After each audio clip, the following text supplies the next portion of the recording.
جب سید قافلہ لے کے دمشق پہنچی تو بازاروں اور گھروں کی چھتوں پر لوگ جمع ہو گئے تھے۔ کسی کو کچھ پتہ نہیں تھا کہ یہ کٹے ہوئے سر کن کے ہیں، اور جو قیدی آ رہے ہیں اونٹوں پر کجاووں پر یہ کون ہیں۔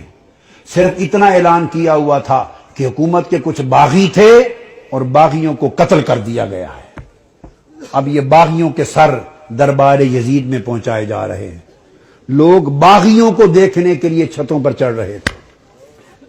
کسی کو کچھ خبر کچھ پہچان نہ تھی۔ ہجوم ہو گیا، قافلہ رک گیا بازار دمشق میں۔ آج وہ بازار سوق حمیدیہ کہلاتا ہے، چھتا ہوا ہے آج بازار دمشق کا۔ وہ روٹ تھا جہاں سے وہ مسجد اموی جو ہے اس طرف دربار یزید کی طرف مڑ کے قافلہ جانا تھا۔ بھیڑ ہو گئی، قافلہ رک گیا۔ بھوک تھی، پیاس تھی، پریشان حالی تھی، تو چھتوں پہ جو لوگ چڑھ گئے تھے ان میں ایک خاتون بھی چڑھ گئی تھی، بوڑھی۔ اس خاتون نے دیکھا قیدی ہیں، مسافر ہیں، پریشان حال ہیں۔ اس نے پانی بھیجا، کچھ کھانے کی چیزیں بھیجی، کچھ کپڑے بھیجے، دوپٹے بھیجے، ضرورت کا سامان بھیجا۔ سیدہ زینب نے سارا کچھ دیکھ کر اس خاتون کو بلوایا۔ جب وہ قریب آئی تو فرمایا کہ بی بی تو نے ہمارے ساتھ بڑی نیکی کی ہے، کوفہ سے لے کے دمشق تک کسی نے ہمیں پوچھا تک نہیں، کسی نے ہمارے حال کی خبر نہیں لی۔ تم کون ہو اور ہمیں کیا سمجھ کے ہم سے اتنی بھلائی کی؟ اس نے کہا میں اور تو کچھ نہیں، میں اپنی اوائل چھوٹی عمر میں مدینہ رہتی تھی اور حضرت سیدہ فاطمہ الزہرا کی خادمہ تھی۔ پھر جب ان کا وصال ہو گیا تو مدینہ چھوڑ کے دمشق آ گئی، پھر وہاں نہیں رہی۔ تو تم نے اتنی نیکی کی ہمارے ساتھ کیا سمجھ کے؟ اس نے کہا مجھے اور تو کچھ معلوم نہیں۔ تو جب آخری وقت تھا حضور سیدہ کائنات کا تو میں نے عرض کیا بی بی مجھے کوئی وصیت کر دیں، وصیت کی عمر بھر عمل کروں۔ تو انہوں نے مجھے، جانتی تھی کہ میں دمشق سے ہوں، انہوں نے مجھے وصیت کی تھی، فرمایا تھا بیٹا ایک ہی وصیت ہے، کبھی قیدی نظر آئیں تو ان سے اچھا سلوک کرنا۔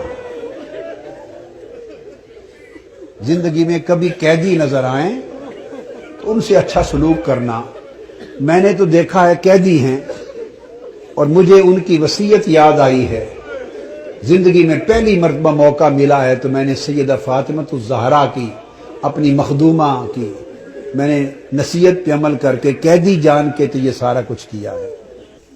سیدہ زینب رضی اللہ تعالی عنہا اور سلام اللہ علیہ فرمانے لگی اللہ تیرا بھلا کرے، تجھے اجر دے، بتا تو نے ہم سے اتنی نیکی کی، بھلائی کی، ہم تیرے لیے کیا دعا کریں، کیا صلہ دیں؟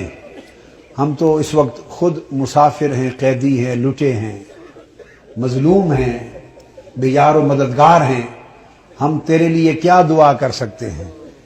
اس نے کہا بی بی میری ایک ہی آرزو ہے عمر بھر کی، وہ دعا کر دیں۔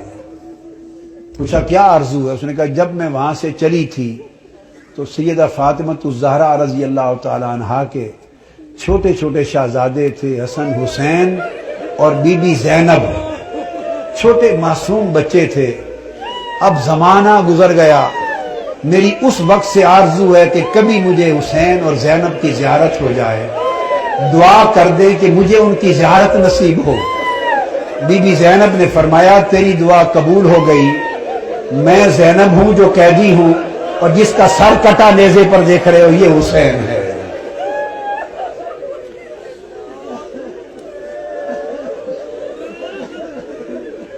اللہم صلی علی سیدنا و مولانا محمد وعلی آلہ وصحبہ وبارک وسلم۔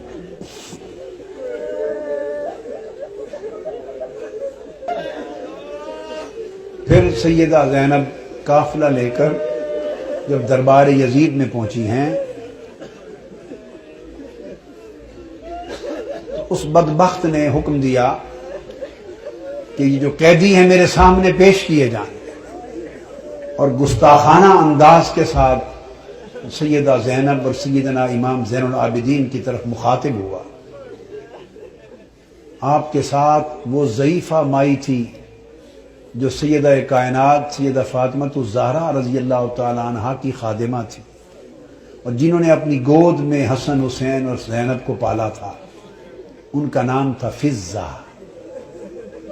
ان حضرت فضہ کا مزار آج بھی دمشق کے قبرستان مقبرہ باب الصغیر میں ہے، اہل بیت اطہار کے ساتھ ہی۔ وہ ضعیف تھی، ضعیف، اس وقت بوڑھی بڑھاپے کی وجہ سے جھک گئی تھی، کمر سیدھی نہیں ہوتی تھی۔ وہ کھڑی ہو گئی جوش میں کھڑی ہو گئی اور فرمانے لگی، بدبخت یزید، تم جن کو باندیاں کہہ رہا ہے، یہ قیدی باندیاں پیش کی جائیں، خبردار، یہ دنیا اور آخرت اور کل کائنات کی مالک و وارث ہیں، تاجدار کائنات کی شہزادیاں ہیں، تمیز سے بات کر۔ یزید نے اپنے فوجیوں کو دیکھا اور کہا کہ یہ بوڑھی خاتون کون ہے جو جسارت اور بے ادبی کر رہی ہے ہمارے دربار میں، اس کی خبر لو۔ اس کے فوجی اٹھے، انہوں نے تلوار لہرائی، ڈرانے دھمکانے کے لیے بی بی فضہ رضی اللہ تعالی عنہا کو۔ بس اتنا عمل کرنے کی دیر تھی کہ خود یزید کے فوجیوں میں درجنوں سینکڑوں فوجی حبشہ کے رہنے والے تھے، اور بی بی فضہ بھی حبشہ سے تھی۔ یزید کی اپنی فوج کے حبشی جوان، یک لخت 20 حبشی جوان تلواریں میان سے نکال کے کھڑے ہو گئے۔ ان کی جو قومی غیرت تھی اور وطن کی حمیت تھی، اس نے جوش مارا۔ اس نے کہا، خبردار، یہ ہمارے وطن کی ماں ہے، حبشہ کی ماں ہے، اگر کسی نے اس کی طرف ہاتھ بڑھایا تو تلواروں سے گردنیں کاٹ دیں گے۔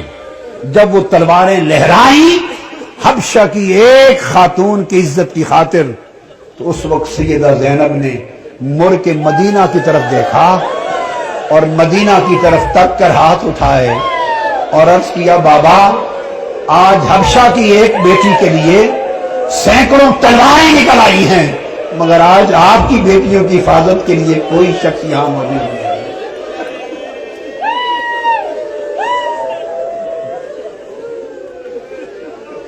اللہم صلی علی سیدنا و مولانا محمد وعلی آلہ وصحبہ وبارک وسلم۔